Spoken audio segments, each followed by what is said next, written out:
Kasayan. Pero lang tayo gagayad na kasayan na natin na comment. Kasayan mo kasayan. Boss, pwede ba sa XRM125 ang regulator ng XRM110? Shout out kay Renaline Lumbo. Siya kasayan, tutukan mo. Ito yung XRM110. Tutok mo rito. Ito yung XRM110 ha. Tapos, ito yung XRM125. Pansinin nyo kasi kasayan, kulay green yung pinaka ano niya, pinaka socket niya. Ito naman kulay black o at white. Kulay white. Tapos yung ito naman kulay green. Kasi ito battery operated na ano, battery operated na charger. Ngayon kasayan, hindi mo siya pwedeng ilagay na isusuksok mo lang siya. Ito kasayan na hindi mo siya ilalagay kasi magkakaiba yung ano niya. Kailangan mong baguhin yung wiring niya. Ito siya oh. Yung kulay green, nakatapat sa kulay red. Tapos yung kulay dilaw, nakatapat sa kulay puti. Tapos yung yellow, nasa dilaw. Tapos yung green, nasa red. Para magamit mo siya, ganito ang gagawin mo. Kailangan mo siyang tanggalin sa wiring.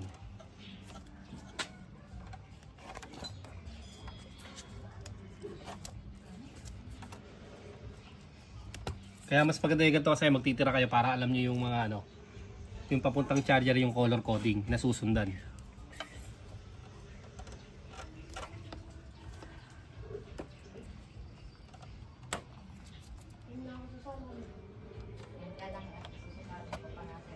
Ito kasi tingnan nyo ha. Madali lang to. Tapos, pagka gumana siya, hindi pa rin pwedeng pag gumana okay na agad. Kailangan pa rin natin siya obserbahan kung talagang match na match siya. Tama-tama yung kanyang ano, yung reading.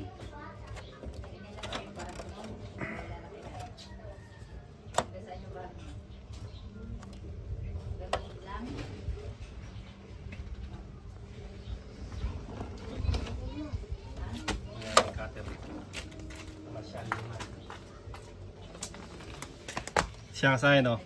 Ito ang susundin natin.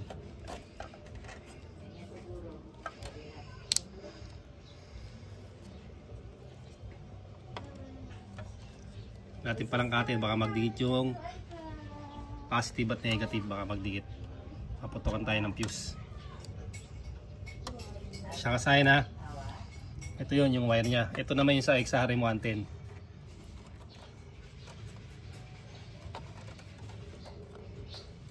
Bali yung position niya magkakaiba-iba.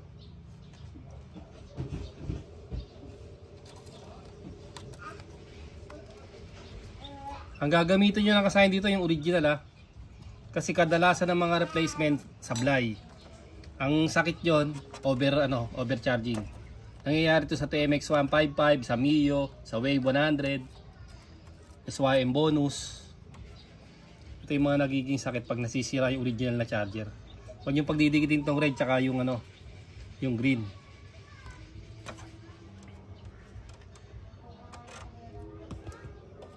Kasi live yan. Ito siya ha.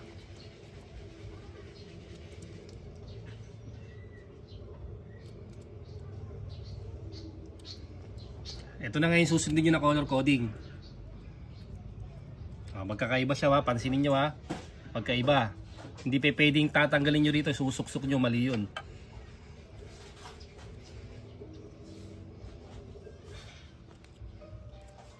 Ito siya ba?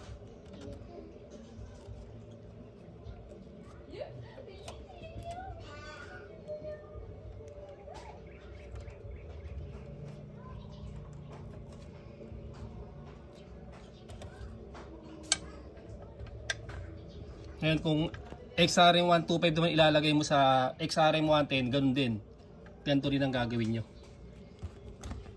Testing na natin.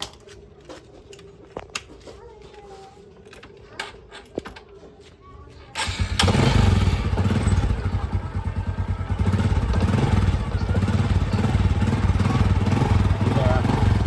Makakuha naman si Wewe. Maano tayo.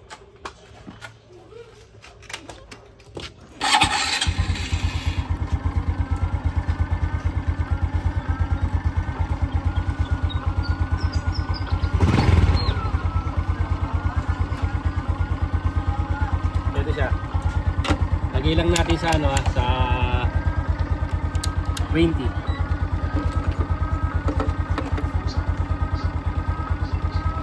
Ayan yung reading niya.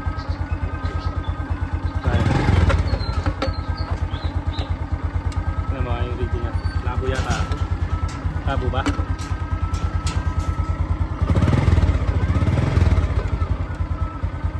Okay.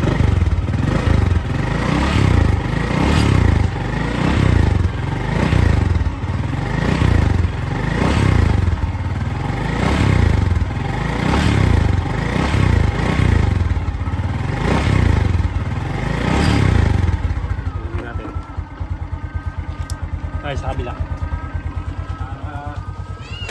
Ito lang, nagunitin natin para mas naman.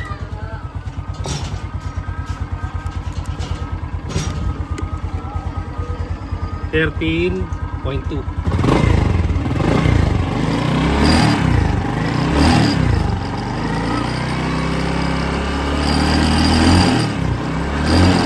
Saka sayang. Pansin nyo kasayan, walang overcharging.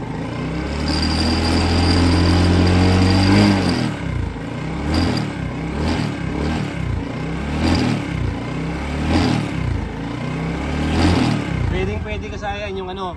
So tandaan nyo yung original na regulator. Ito, tingnan nyo siya ba? Ang susundin nyo rito kasayan yung wiring ng regulator ha. Yung wiring ng regulator. Hindi pwede na ganito ang gagawin nyo. Pag hugot nyo nito, isusuksok nyo to, mali yung kasayan. Kailangan kukunin nyo yung color coding. Yung coding ng ating ano, coding ng wire. Tsaka original din, katulad nito. Babagding kita. Ito sa may harap.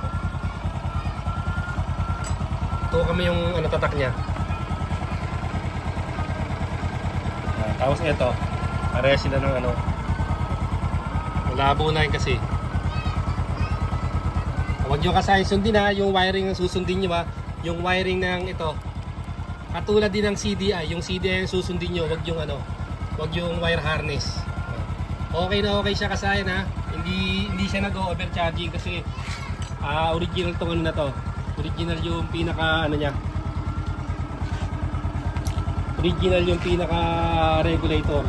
Kaya kung original yung ano, yung regulator rectifier, stock pa siya. Okay na okay siya. Walang overcharging. Kahit birating mo siya.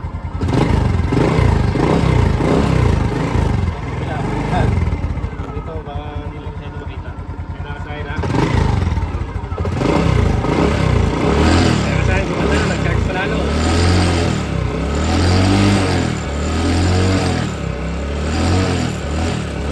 Tapos magbubukas tayo ng ilaw kasi na magbukas tayo ng ilaw. Mini driving light, MDL, park light, tsaka tail light. Nakabukas na lahat ha. Kaya na yung reading niya kasi na. Tapos hindi siya naka-idle. Naka-idle lang siya kasi na yun ang reading. Pwede kasayan na XRM 110 to XRM 125. Hanggang dito na lang mga kasayan. Salamat sa panonood.